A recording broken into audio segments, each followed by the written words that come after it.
The IT department has around 150 employees. The Enterprise Client Technology Services Department has 68 staff members, and we're really the first line of support across the district. Tech support, this is Ashley. We have a lot of folks that are answering the phones when staff or students have issues. Okay, you have a broken device. When devices break, we're the team that handles that. Well, right now in our ticket queue in the ticket system, we have over about 1,200 tickets, so that's at least 1,200 devices that are waiting to be repaired.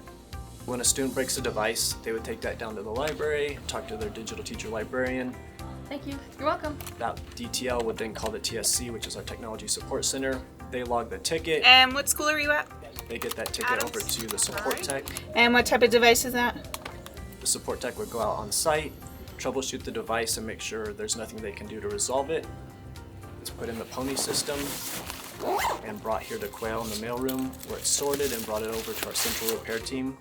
That central repair team then digs in a little deeper, troubleshoots the device and figures out exactly what parts it needs. They grab the parts from our part closet, repair the device, and then an engineer will look at the student count versus device count at every school. Once we see that a school is getting low on extra devices, that triggers us to send out more. We are at about 85,000 Chromebooks across the district. This was incredibly important as Jeffco switched to remote learning.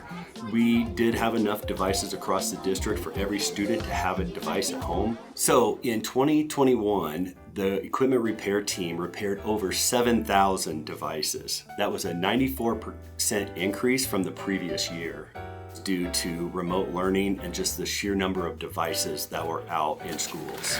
If we didn't have internal supports and repair, these devices would have to go to external vendors to have fixed at significant cost to the district.